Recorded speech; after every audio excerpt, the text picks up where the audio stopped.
দিনে প্রথম চাটা আমরা নিয়ে নিয়েছি, সবার আগে কিন্তু আমি এসেছি। ঢুকে গেছে। Good morning ladies and gentleman, boys and girls, welcome back to Fresh Blog. আমি সৌরভ, তোমরা দেখছো সৌরজিৎ ব্লগ। আবার চলে এসেছি নতুন একটা ভিডিও নিয়ে। আজকে দেখছো ওয়েদারটা তো একদম দারুণ। রোববারের সকাল, টাইম আপডেট 6টা বেজে 50 মিনিট, আর দাঁড়িয়ে আছি দেখতে পাচ্ছ ব্যান্ডেল স্টেশনে। আজকের যাত্রাটা আমরা শুরু করছি ব্যান্ডেল থেকে। অ্যাকচুয়ালি আমার বাড়ি আগরপাড়া থেকে ব্যান্ডেল অব্দি তো পৌঁছেছি, বুঝতে পারছো। এইবার এখনো পর্যন্ত কলকাতায় কিন্তু ওয়েদারটা ভালো চলছে, আর এই এত সুন্দর ওয়েদারে যদি একটা উইকেন্ডে পাহাড় ঝিল ঘেরা একটা ছোটখাটো ট্রিপ করতে চাও, তাহলে এই ভিডিওটা কিন্তু তোমাদের জন্য। আজ আমি তোমাদের নিয়ে যাব পাহাড় আর ঝিলে ঘেরা পুরুলিয়ার একটা অফবিট লোকেশন গড় পঞ্চকোটে। তো এই ভিডিও থেকে তোমরা গড় পঞ্চকোট কিভাবে যাবে, কিভাবে পৌঁছাবে, কোথায় থাকবে, কি কি দেখবে, তার সমস্ত আপডেট কিন্তু পেয়ে যাবে। আমরা আজকে যাব, সকালে যাব, আবার বিকেলের মধ্যে চলে আসবো। তোমরা কিন্তু বিকেলবেলায় না ফিরে চাইলে ওখানে থেকেও যেতে পারো, কোথায় হোটেল পাবে সেই ইনফরমেশনও কিন্তু পেয়ে যাবে। তাহলে চলো আজকের ভিডিওটা এখান থেকে শুরু করি। আমরা এই যে পুরুলিয়া যাচ্ছি তার পুরো প্রসেসটা আমি একবার, মানে পুরো রুটটা আমি একবার বলে দিই। আমরা আমাদের নির্ধারিত স্টেশন থেকে পৌঁছেছি ব্যান্ডেল। ব্যান্ডেল থেকে 22-387 ব্ল্যাক ডায়মন্ড এক্সপ্রেস ধরবো, সুপারফাস্ট ট্রেন। আমরা পৌঁছাবো আসানসোল। আসানসোল থেকে আমরা লোকাল ট্রেন ধরবো মুরারি জাংশন যাওয়ার জন্য। মুরারি পৌঁছে ওখান থেকে কিন্তু আমাদের যাত্রাটা, মানে সাইট সিনটা কিন্তু শুরু হবে।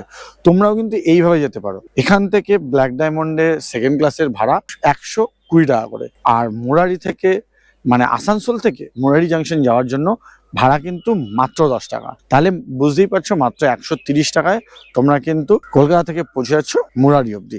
তোমরা চাইলে জয়চণ্ডী পাহাড় স্টেশনে নেমে পুরো জায়গাটা ঘুরতে পারো, আবার মুরারি স্টেশনে নেমে জয়চণ্ডী পাহাড় অব্দিও ঘুরতে পারো। তাহলে চলো ওয়েট করি। আপাতত আমরা অনেক আগে চলে এসেছি। হাওড়া থেকে ব্ল্যাক ডায়মন্ড ছাড়ে সকাল 6টা বেজে 15 মিনিটে, ব্যান্ডেলে পৌঁছায় 6টা বেজে 56 মিনিটে। তো আমরা ওই জন্য ঝটপট চলে এসেছি ব্যান্ডেল, কারণ আমাদের ক্ষেত্রে হাওড়া গিয়ে ট্রেনটা ধরার বদলে ব্যান্ডেল এসে ট্রেনটা ধরা অনেক সহজ ছিল। তো আমরা অলরেডি রিজার্ভেশন করে রেখে দিয়েছি, শুধু অপেক্ষা ট্রেনের। ট্রেনটা এলেই উঠে পড়বো।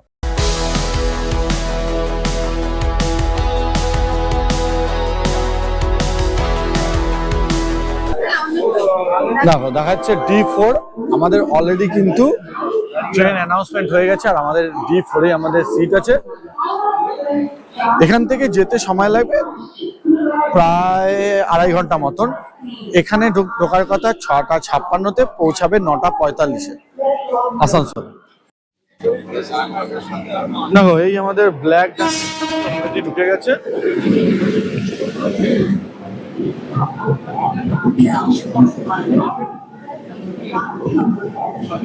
দেখতে পাচ্ছ লেখা রয়েছে ধানবাদ হাওড়া, হাওড়া ধানবাদ। আর আজকে কিন্তু আমাদের সাথে অনেকে আছে, দেখতে পাচ্ছ সুদীপ্ত আছে, শৈবাল আছে, শেয়ার আছে, অরূপ আছে, অনেকেই কিন্তু আমাদের আজকে আছে। আর এই আমাদের ট্রেন।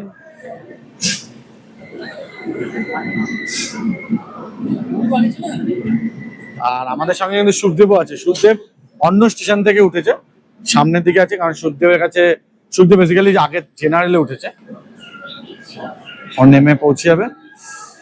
আর এই দেখতে পাচ্ছ এটা হচ্ছে D6, D4, মানে বোর্ড অনুযায়ী একটু কিন্তু ভুল পড়েছে। বোর্ডে আমরা যেখানে দাঁড়িয়েছিলাম সেখানে ছিল D4 দেখাচ্ছিল, যেখানে বলছে D6 পড়েছে। ঠিক আছে, কোনো ব্যাপার না, যে কোনো একটা দিয়ে উঠে আমরা অনায়াসে কিন্তু D4 অব্দি পৌঁছাতে পারবো। ভিড়ভাড়টা একটু বেশি আছে, অত তাড়াহুড়ার আমার ব্যাপার নেই, আমাদের উঠতে খুব একটা প্রবলেম হবে না। আর এই দেখতে পাচ্ছ আমাদের বগি D4, ধানবাদ হাওড়া রিজার্ভ, এটাই আমাদের কোচ। চলো। আর দেখতে পাচ্ছি ট্রেন কিন্তু ডিস্টেন্সটা অনেক বেশি, তো এটা কিন্তু নজর রাখাটা খুব দরকার।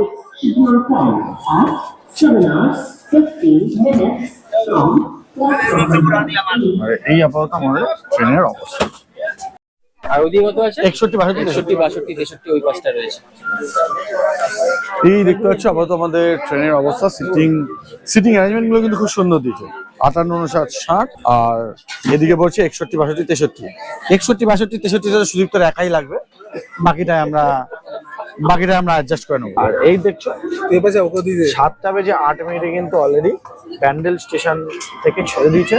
ট্রেনটা ঢোকার কথা ছিল 6:56, তার মানে 12 মিনিট লেট চলছে। কোনো অসুবিধা নেই, চলো এবার আমরা জার্নিটা এনজয় করি।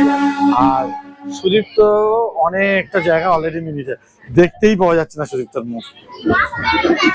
আর সঙ্গে আমাদের খগা এসে গেছে, খগেশ। দেখো ব্যান্ডেল স্টেশন থেকে ছাড়ার সঙ্গে সঙ্গেই কিন্তু প্রাকৃতিক সৌন্দর্যে একটা বিস্তর পার্থক্য কিন্তু আমরা দেখতে পাচ্ছি।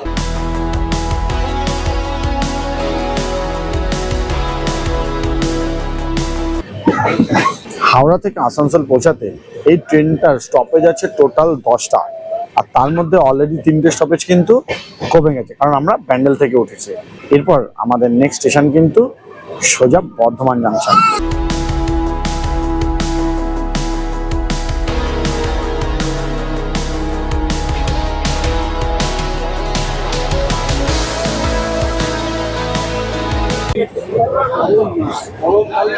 দিনের প্রথম চাটা আমরা নিয়ে নিয়েছি 10 টাকা করে পার কাপ। আর চা কিরকম? চাটা বেশ ভালো খেতে, এই ভালো।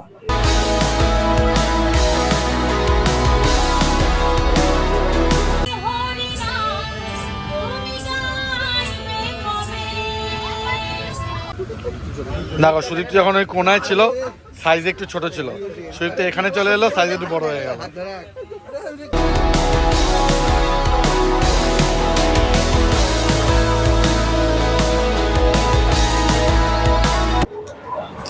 সবার আগে কিন্তু আমি এসেছি। এইটা ঠিক কথা, সবার আগে ওই আসছে। কি ভাবে এটা হচ্ছে কোশ্চেন। আজকে যেরকমই দৌড়েছি ম্যারাথনও সেরকম কেউ দৌড়ায় না। তাহলে আমরা গোল্ড মেডেল হিসেবে আমরা ওকে মরি দিচ্ছি। বাড়ি থেকে স্টেশন, ব্যারাকপুর থেকে আবার অটো থেকে আবার সারাফুলি ঘাট, তাই তো? হ্যাঁ, ওখানেও দৌড়েছি। সবাই যখন একসাথে থাকে তখন খাওয়া। আমরা এই কিছুক্ষণ আগে চা খাচ্ছিলাম, এখন আমরা মুড়ি খাচ্ছি। ঝালমুড়ি 20 টাকা করে প্লেট, তাই তো? সঙ্গে আর নারকেলও এসছে।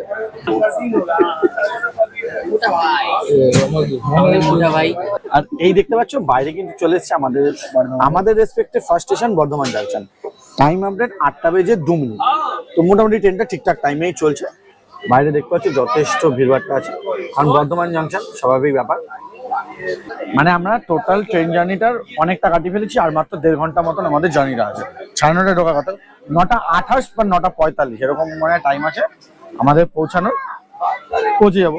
মানে যেমন আমরা ধরো আমাদের যে ট্রেনগুলো আছে, যে এর আগের যে দুটো আমাদের ট্রিপ দেখেছো, একটা হলো তারাপীঠের আর একটা হচ্ছে বোলপুরের, দুটোই কিন্তু অ্যাভারেজ আমরা 9:30 থেকে 10:30, 10টা 11টার মধ্যে পৌঁছে যাই। আজকের ট্রিপটাও কিন্তু ঠিক সেম, আমরা কিন্তু 9:30টার মধ্যে আসানসোল পৌঁছে যাবো, আর 10:30টার মধ্যে আমরা কিন্তু পৌঁছে যাবো মুরারি, আর সেখান থেকে আমাদের সাইট সিনটা শুরু হবে।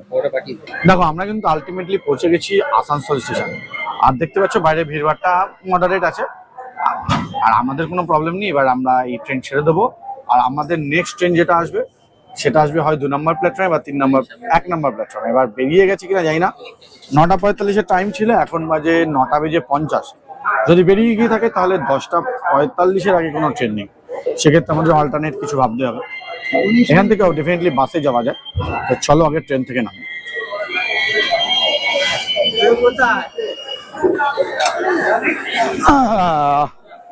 যাক, ট্রেন থেকে আমরা নেমে গেছি। বাকির আগে সবাই বেরোক, তারপরে দেখি অ্যাকচুয়ালি ট্রেনটা আছে না চলে গেছে। আর এই দেখতে পাচ্ছ আমাদের ট্রেনটা এখনো দাঁড়িয়ে আছে, এখনো পর্যন্ত হল্ট আছে। এখানে প্রায় 2 মিনিটের টাইম আছে। আর এবার দেখতে হবে কোথায় ট্রেনটা দিচ্ছে। তো আফটার আমরা জানতে পারলাম আমাদের ট্রেনটা বেরিয়ে গেছে। আমাদের ট্রেনটা এখানে পৌঁছেছে 50, আর ওইটাও ছেড়েছে 50। তো একদম মুখে মুখে মিস, কিন্তু কিছু কারণ নেই। 1 নম্বর প্ল্যাটফর্মে ট্রেনটা ছিল। এবার মিস যখন হয়ে গেছে, আমরা 1 ঘন্টা সময় এখানে ওয়েস্ট করবো না। আমরা বাইরে বেরিয়ে সরাসরি ধরে নেবো অটো বা বাস, যা পাওয়া যায় ধরে চলে যাবো। এখান থেকে বেশি না, 17-18 কিলোমিটার মতো।